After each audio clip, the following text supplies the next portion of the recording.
bonsoir à tous.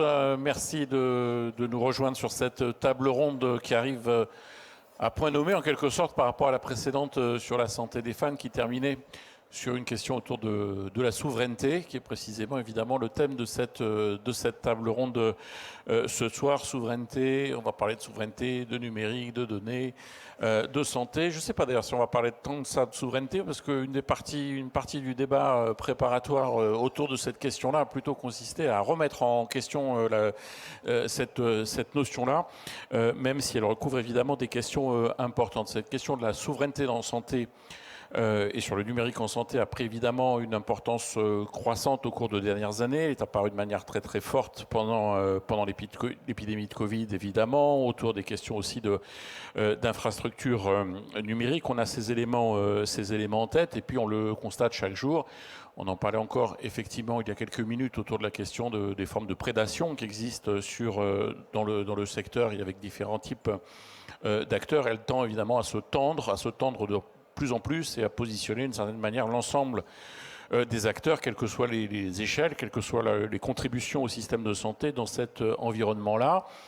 Dans un environnement où on a beaucoup regardé du côté des États-Unis, où on regarde aussi du côté de la Chine, où on essaye de trouver une position quelque part entre ces différents blocs. Premier espace peut-être géographique de positionnement, et puis qui pose aussi la question, à notre petite échelle, sur notre petit bout de territoire ici à Vincennes, de la place de la France dans un espace européen plus large. De quelle souveraineté parle-t-on exactement?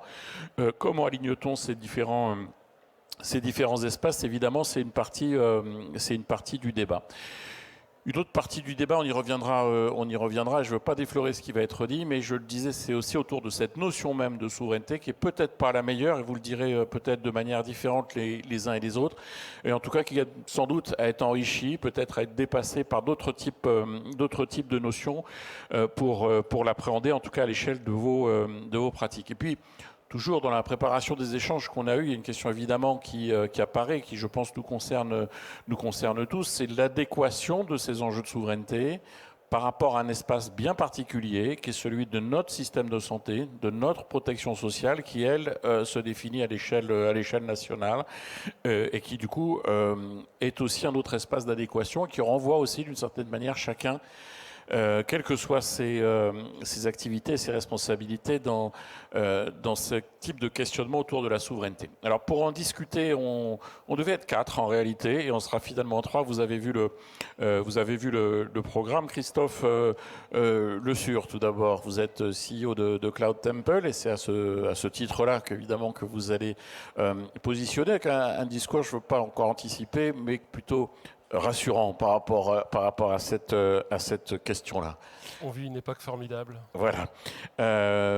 Véronique Turner, vous êtes DG d'Alterway, mais vous êtes aussi présidente de Numéum, qui est très présente sur le secteur de la santé. C'est à ce titre-là aussi, peut-être avec les deux casquettes que vous allez plutôt Numéum. Plutôt la casquette Numéum. Voilà, que vous allez intervenir. Et Michel Polis, vous êtes aussi, vous exercez des responsabilités nationales au titre de la présidence du comité de filière, en quelque sorte, dans un espace d'interaction entre politique publique, acteurs sectoriels, acteurs économiques, et c'est à ce titre-là aussi que vous pourrez vous positionner. Je me tourne vers vous, Christophe. Vous disiez que vous souhaitiez, et vous avez insisté d'emblée quand on a préparé cette discussion-là, sur un propos finalement rassurant. On n'a peut-être pas de problème de souveraineté. Alors, dites-nous un peu plus sur cette question-là. Alors que quand on le formule et quand on pose la question de la souveraineté, on a plutôt tendance à se poser des grandes questions et à s'inquiéter. Alors, le problème de souveraineté, moi j'ai tendance à le voir avec nos partenaires intégrateurs comme Atos sous l'angle de l'utilisateur final. Et in fine, sous l'angle du patient qui va être en interaction avec son médecin pour pouvoir traiter sa maladie. Aujourd'hui, on a la chance en France d'avoir des opérateurs qui ont l'intégralité des briques technologiques qui permettent d'être à l'état de l'art de ce que l'on est en capacité de faire, tant sur les infrastructures, tant sur l'intelligence artificielle. et donc de proposer, par exemple dans la lutte contre le cancer, on travaille avec le centre Baclès à Caen, qui fait partie d'Unicancer, sur la préparation de dossiers médicaux avant la réunion entre un patient et son médecin, de manière à savoir si c'est le bon moment pour démarrer un traitement ou s'il faut l'interrompre en fonction de tout un tas de constantes. Et eux ont à leur disposition énormément de dossiers, un peu plus de 160 000 dossiers. Et on a aujourd'hui les technologies que l'on sait intégrer pour pouvoir, en toute autonomie, en toute sécurité, parce que c'est un point extrêmement important actuellement pour les usagers, pour les utilisateurs, pour les patients, en toute sécurité, la capacité à pouvoir utiliser les meilleures technologies aujourd'hui pour guider et aider et améliorer les pratiques.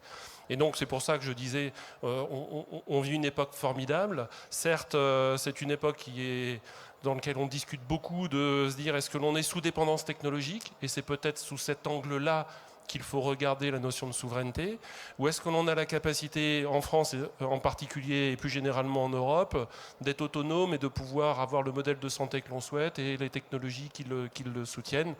Moi je pense qu'on a cette capacité-là, d'autant qu'en France on a, alors parfois on critique le système français, mais il est tellement particulier que le coût d'entrée sur le marché français, avec toutes les spécificités de la réglementation, fait qu'on a énormément d'acteurs locaux, français, européens, et beaucoup moins d'acteurs étrangers du pur point de vue logiciel.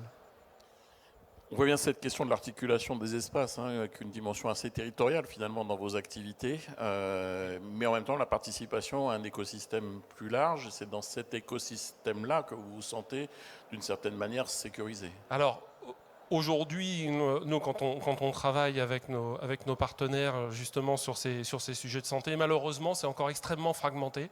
C'est-à-dire qu'on a la chance d'avoir une agence à Caen et donc d'être en contact avec le CHU et puis le centre Baclès. Et donc, c'est principalement d'humain à humain que ça se traite aujourd'hui. Ils sont venus nous voir en nous disant « Est-ce que vous auriez la possibilité dans un environnement qu'eux considèrent, parce que leur autorité de tutelle leur ont donné cette indication sécurisée, à savoir la norme HDS et la norme Sectum Cloud, de pouvoir en fait traiter ce cas d'usage du dossier médical, mais aussi de travailler sur, notamment aux urgences où les praticiens ne peuvent pas utiliser de clavier, pouvoir avoir une dictée numérique qui soit extrêmement opérationnelle et multilingue. Et donc la réponse est oui. Par rapport à cet écosystème régional, c'est vrai que ce qui est dommage, c'est que c'est compliqué d'avoir une dimension nationale aujourd'hui, et malheureusement, c'est probablement sur ce sujet-là qu'il faudra travailler. Alors je vais me tourner vers Nick Turner. Du point de vue de Numéum, qui rassemble d'autres types d'entreprises, une grande variété de contributeurs. Donc Cloud, tout à fait. Je ne sais pas si on dit adhérents ou membres, mais en tout cas... membres, adhérents, voilà. Il n'y a pas de gros mots là. Voilà. Est-ce que c'est une expérience qui est partagée par ces différents membres, et quelle est votre position en tant qu'ensemblier sur ce secteur-là? Alors j'ai peut-être, parce que je ne suis pas sûre que tout le monde dans la salle connaisse bien en fait Numéum, rappeler ce qu'est Numéum. Numéum, on est le syndicat patronal et la première organisation des professionnels du numérique en France. On rassemble aujourd'hui 2500 acteurs, entreprises du numérique, qui sont des éditeurs de logiciels, qui sont aussi des entreprises de services, de conseils, des plateformes, donc tout un écosystème autour du numérique. On a une commission historiquement importante qui est la commission sur la santé. On a plus de 400 entreprises qui sont dédiées à la santé, donc qui sont soit en fait qui concernent parcours patient, soit en fait la médecine de ville, médecine dans les hôpitaux, bref. On couvre l'ensemble au travers de nos adhérents du parcours du soin au sens large. Donc ça, c'est pour situer en fait en quelques mots Numéum. Un élément aussi important, c'est que on est très représentatif du secteur du numérique, puisqu'on pèse 85% du chiffre d'affaires du secteur, qui est à peu près un secteur qui pèse aujourd'hui 70 milliards d'euros de chiffre d'affaires en France. D'accord ? sur le sujet de la souveraineté, puisque c'est la thématique. C'est une thématique évidemment qui est montée en puissance ces dernières années pour l'ensemble du numérique, pas uniquement la santé. Évidemment, sur le sujet de la santé, on manipule des données qui sont sensibles et donc il y a un sujet particulier sur le sujet de la souveraineté, mais c'est un sujet qui est adressé plus globalement au sein de Numéum. Et évidemment, qui a changé un petit peu de saveur ces dernières années. Alors, sur la santé, on en a parlé, il y a eu la crise du Covid, la crise sanitaire. Il y a tous les enjeux autour du climat et la durabilité qui viennent aussi dans l'équation. Et puis, plus récemment, la guerre en Ukraine, tension avec la Russie, tensions géopolitiques, et vous en avez parlé en introduction, entre on va dire les tensions qui sont commerciale entre la Chine, les États-Unis et l'Europe, et puis la guerre en Iran aujourd'hui qui aussi on refait parler du sujet de la souveraineté puisqu'il y a aujourd'hui des data centers qui sont attaqués et on voit bien que lorsque on positionne ces données, à la fois des données qui peuvent être des données on va dire militaires avec des données de santé, ça peut avoir des impacts qui sont importants. Donc déjà, comprendre que ce sujet de souveraineté, c'est un sujet qui est plus global qu'au sujet de la santé. Sur le sujet de la souveraineté, c'est un mot qu'on n'emploie pas bien en fait au sein de Numéum parce que c'est vrai que c'est un mot valise et il y a une difficulté nous en tant qu'acteurs économiques à définir ce que c'est que vraiment la souveraineté. C'est un peu impressionnant comme notion peut-être. Voilà, et il y a une dimension aussi qui est connotée un peu politiquement aussi.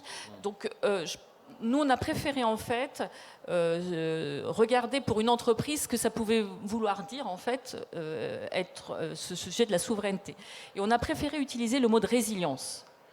Alors cette résilience aujourd'hui, on la regarde dans un contexte de compétitivité à l'heure de l'IA, évidemment. Et donc associé à cette terminologie de résilience, on va y attacher la notion d'innovation. Pour être résilient, il faut être innovant. Il faut qu'on soit attractif, qu'on ait des talents, des compétences. Il faut qu'on soit dans un environnement de confiance. Et là, on va adresser les thématiques autour de la cybersécurité. Et on sait qu'il y a eu beaucoup d'attaques dans le monde hospitalier ces dernières années. La Cour des comptes 2025, là, le rapport a fait mention de quand même une inquiétude sur ces cyberattaques, sur la non-préparation aujourd'hui de l'univers hospitalier à ces cyberattaques, avec un peu une obsolescence du système d'information. Donc ce sujet de cybersécurité est important, à un moment aussi où on rentre dans une phase de mise en conformité sur NIS 2, avec l'objectif de mettre en conformité plus d'acteurs, qui soient plus sensibilisés aux enjeux de la cybersécurité. Et évidemment, l'ensemble des acteurs de la santé sont concernés par ces sujets. C'est aussi, et tu l'as dit Christophe, quand on parle de résilience, c'est aussi quelle est notre dépendance technologique, et donc il y a ce sujet aussi aujourd'hui en France et en Europe de nos dépendances. On sait par exemple dans les infrastructures, dans le cloud, on a une très forte dépendance aux solutions américaines. Il y a un rapport qui a été fait l'année dernière dans lequel on a été partie prenante, qui est le rapport Asterès avec le CIGREF, qui indique qu'aujourd'hui, entre 70 et 85% des données européennes sont aujourd'hui hébergées dans des clouds américains. Donc cette thématique de la souveraineté, nous, on essaye de l'aborder sous ce vocabulaire, ce vocable de résilience, en intégrant cette dimension d'innovation, d'attractivité, de compétences, de talent, ces sujets de confiance et ces sujets de dépendance. C'est comme ça qu'on essaye d'aborder en fait ce sujet-là, et on pense qu'elle répond correctement aussi à la demande de nos clients, qu'ils soient publics ou privés. Donc une notion qui est à la fois défensive sur la cybersécurité, qui est offensive sur le terrain de l'innovation, avec une analyse surtout où on ouvre en quelque sorte la boîte noire et on regarde les différentes dépendances sur les différentes dimensions qui peuvent être adressées. Michel Paulin, peut-être juste oui, avant de passer la main à Michel, peut-être ce qui est important de dire aussi, c'est que notre point de vue aujourd'hui, c'est que ce sujet-là, on ne peut pas le raisonner qu'à l'échelle franco-française.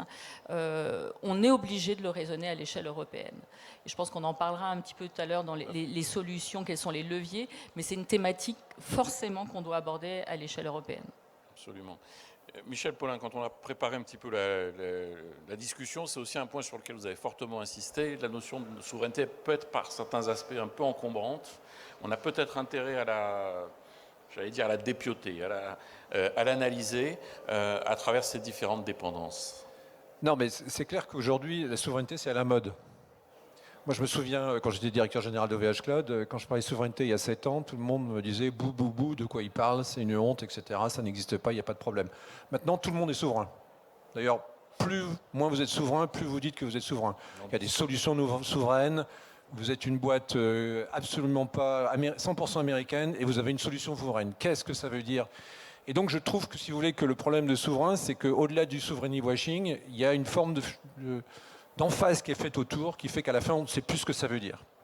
Je suis souverain, ma solution est souveraine, ma société est souveraine, j'ai une éthique souveraine, on ne sait plus. Donc c'est vrai que je préfère, et en particulier dans le domaine de la santé, qu'on revienne à des choses beaucoup plus quantifiables. Et c'est vrai que les notions de résilience ou de dépendance sont très importantes. Alors nous, souvent, on essaye de faire un prisme dans lequel on dit qu'il y a 4 dépendances. La première est une dépendance technologique. Tu en as parlé.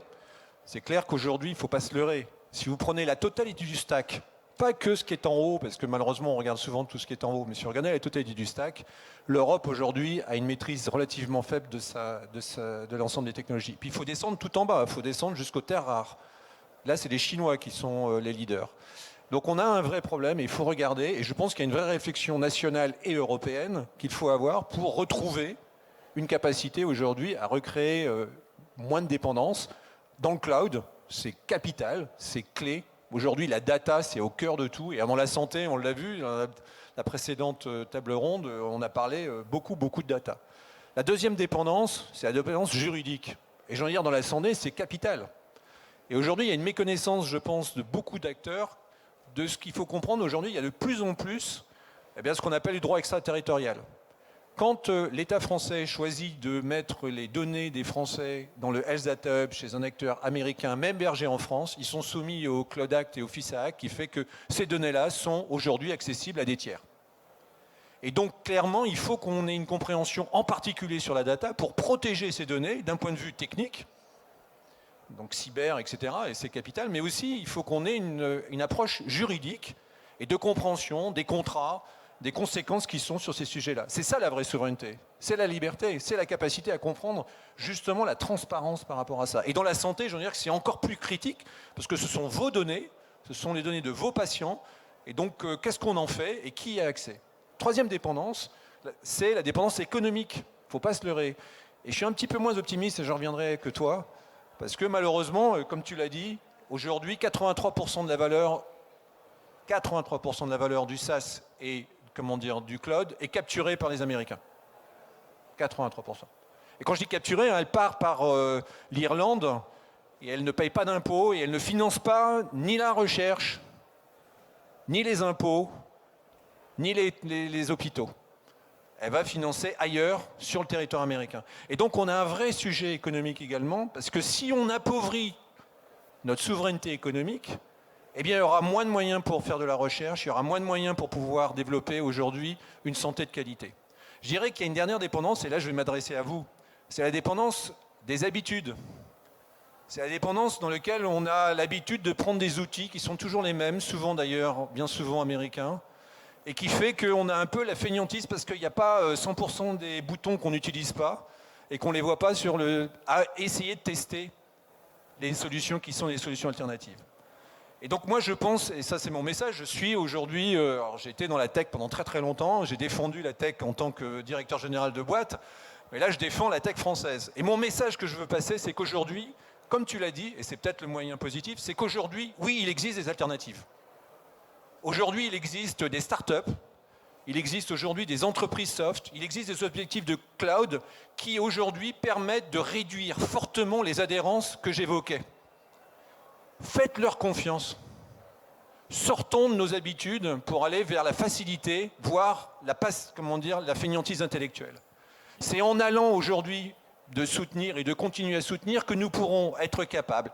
Elles existent et je suis optimiste parce qu'elles sont là. Je suis un peu plus pessimiste parce qu'il faut savoir que depuis 5 ans, la filière française perd des parts de marché dans le monde et en France. Donc nous devons réagir, nous devons investir, nous devons être capables de comprendre que notre souveraineté, la réduction de nos dépendances viendra de notre capacité à créer un écosystème client, je ne vais pas dire les patients parce que là ce n'est pas mon domaine de compétence, mais clients, l'ensemble des professionnels et l'ensemble des acteurs de solutions pour pouvoir montrer qu'aujourd'hui nous pouvons répondre à vos besoins et être capables de faire en sorte que nous puissions reconquérir une partie de la souveraineté qui malheureusement a été réduite. Je pense, Michel, qu'il faut qu'on explique quel est le premier risque que les professionnels de santé ont à faire face. Le plus gros risque dans le contexte géopolitique actuel, c'est le déni d'accès. Alors le déni d'accès, c'est soit parce qu'on vous interdit l'accès à la technologie, et ça se matérialise aujourd'hui, regardez ce qui s'est passé sur le tribunal pénal international ou sur l'armée israélienne, mais ça peut être aussi un déni d'accès un peu plus pervers sur le coût d'accès à la technologie.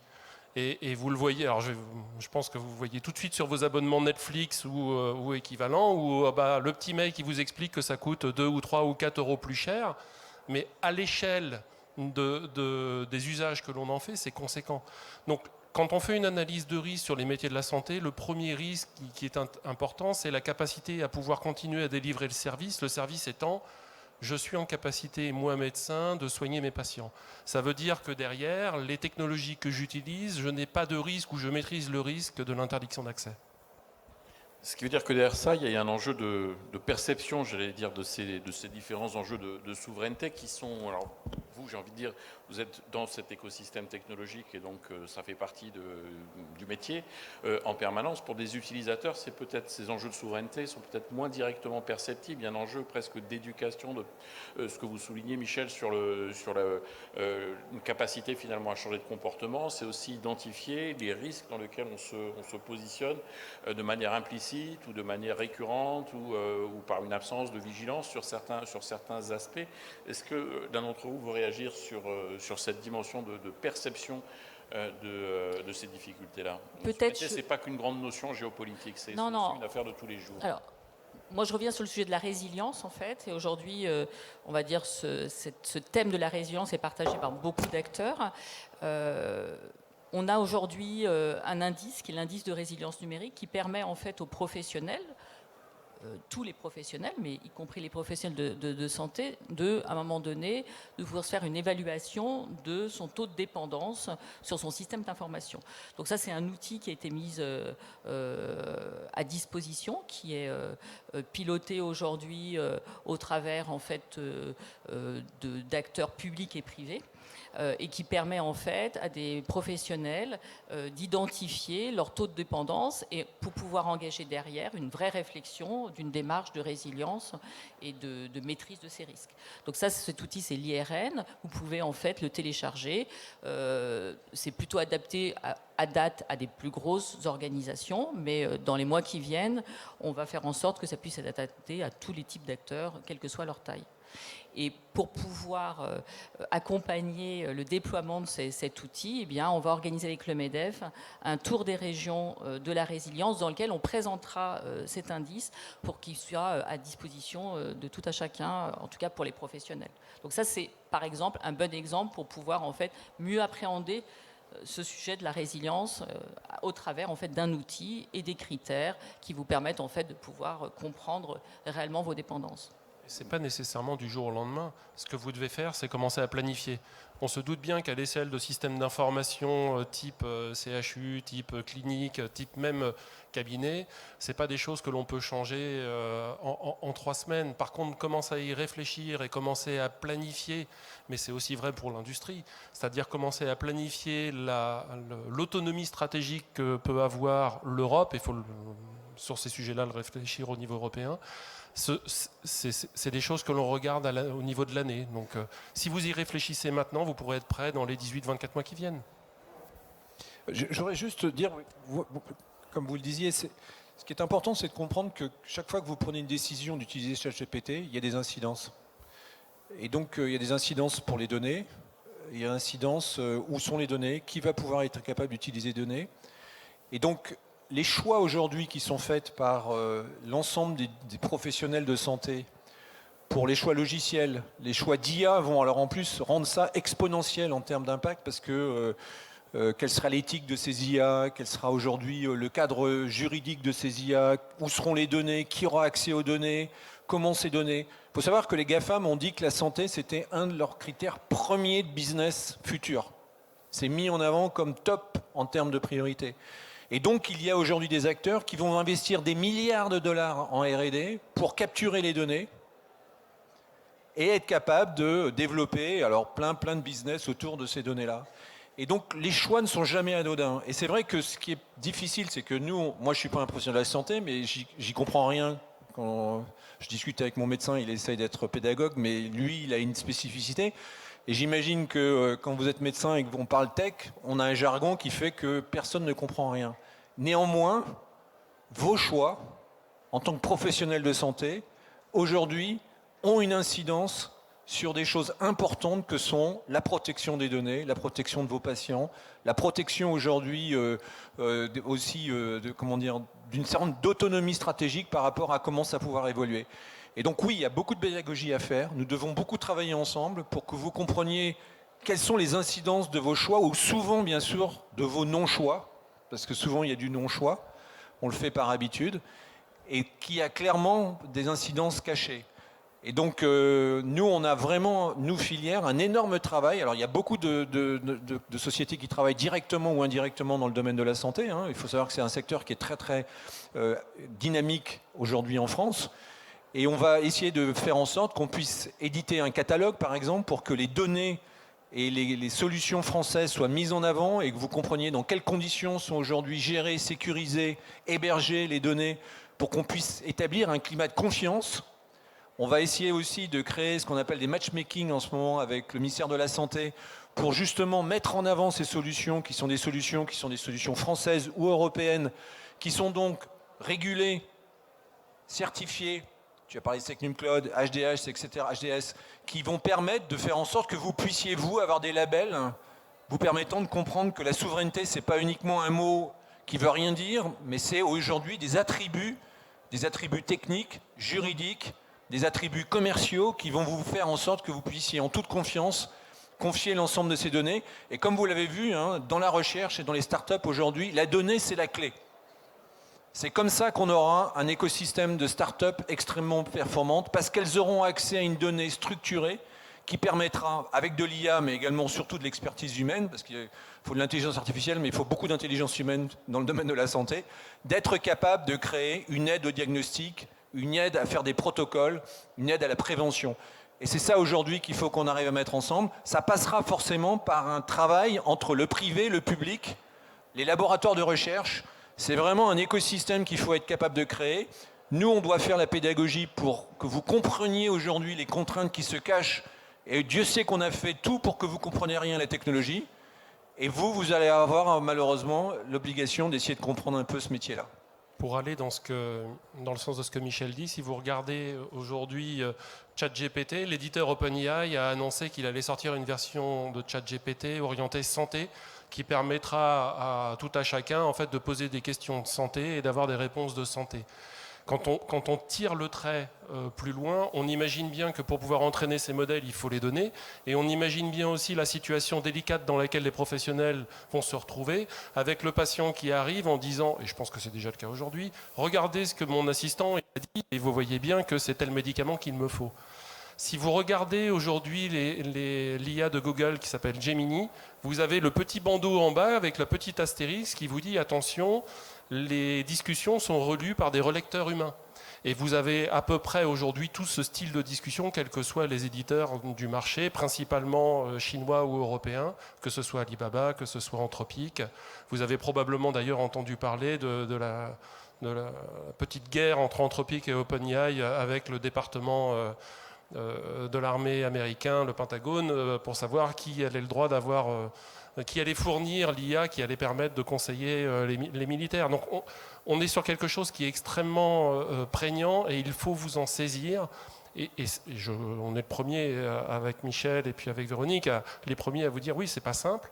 Dans vos établissements, il faut qu'il y ait quelqu'un, il faut qu'il y ait un praticien qui soit un peu plus intéressé par ces sujets-là, mais qui soit quelqu'un du métier, qui se saisisse de ces sujets, qui soit utilisateur, et former une petite équipe sur ces sujets d'intelligence artificielle et de leur déploiement au quotidien, avec l'impact que ça a. Il faut absolument vous préparer, et ça prend du temps. On est sur une révolution industrielle, ça va très très vite. Vous ne pouvez pas juste saupoudrer ou survoler, ça fera moins bien pour plus cher.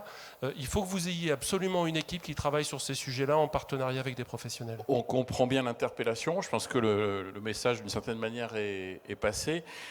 La question pour finir peut-être que j'aimerais vous poser aux uns et aux autres, vous avez déjà un petit peu commencé en parlant des labels. On voit que cette notion de souveraineté, elle est pour partie drivée par les industriels qui sont engagés, qui sont pleinement engagés dans ces dynamiques-là.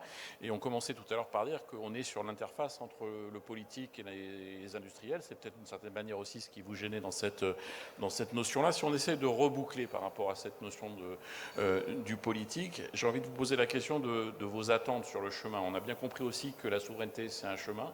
Que c'est une question qui est largement devant nous. C'est une forme d'acquisition, permanence de cette autonomie, de réduction des dépendances, d'augmentation de cette résilience. De votre point de vue d'industriel ou de représentant de filières, de représentant d'acteurs industriels, quelles sont vos attentes, d'une certaine manière, par rapport à cette construction collective, par rapport à cette construction politique, pour faciliter ce travail de réduction des dépendances ou d'amélioration de la résilience? Je ne sais pas qui souhaite commencer. Alors, c'est un sujet sur lequel, en ce moment, il y a des débats et quelques polémiques que j'ai créées, malheureusement. Enfin, nous avons créé. Nous, on répète toujours la même chose. Hein. D'abord, la cohérence. La cohérence. Il faut qu'il y ait une vision. Dans le temps. Dans le temps. Aujourd'hui, l'État en particulier, et dans le domaine de la santé, fait une doctrine Claude au centre, fait un certain nombre de doctrines et ne les respecte pas.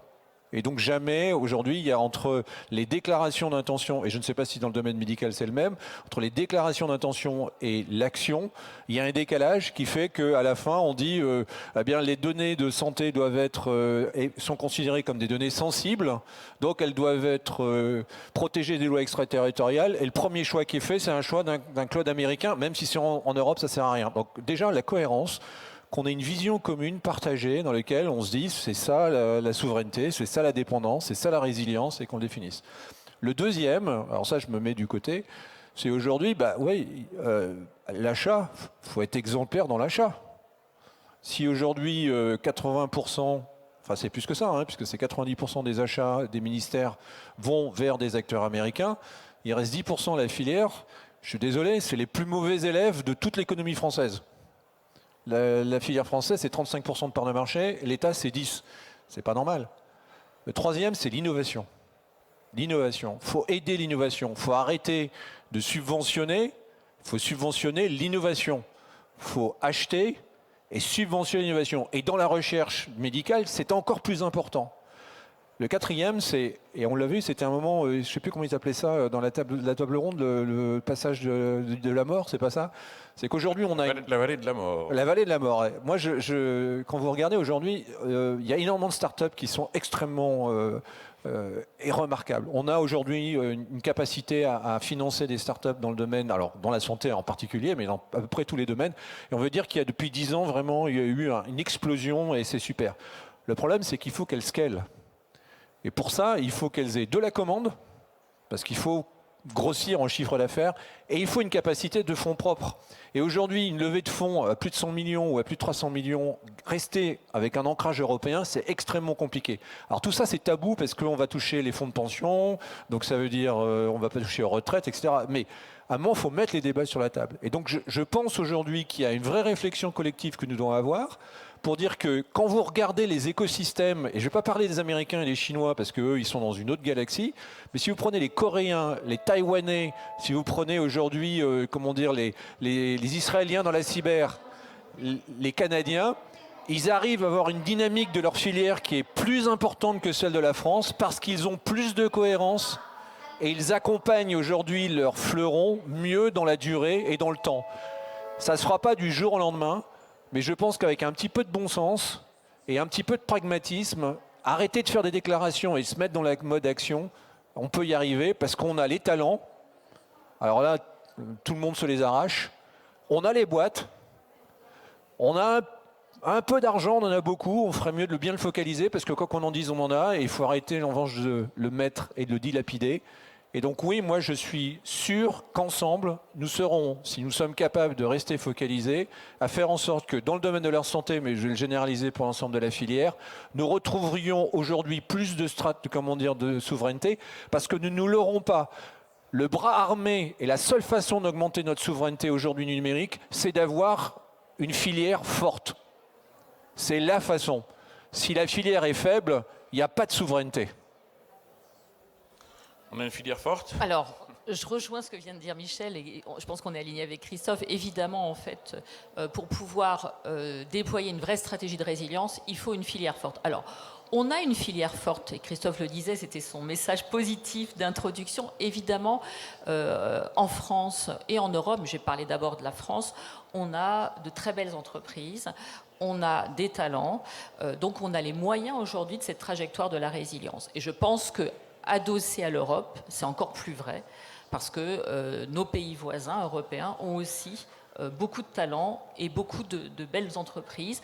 De toute taille, on a parlé des startups, mais il y a aussi déjà des très belles entreprises françaises qui ont une dimension internationale et qui sont déjà des leaders internationaux dans la santé. Ce qu'a dit Michel est vrai, c'est qu'il nous faut de la cohérence, il nous faut une vision. Et c'est vrai que parfois on manque de la cohérence, c'est vrai à l'échelle nationale, mais c'est vrai aussi au niveau européen. On a engagé avec l'Europe, et je pense qu'au niveau européen, la santé est un sujet de premier plan.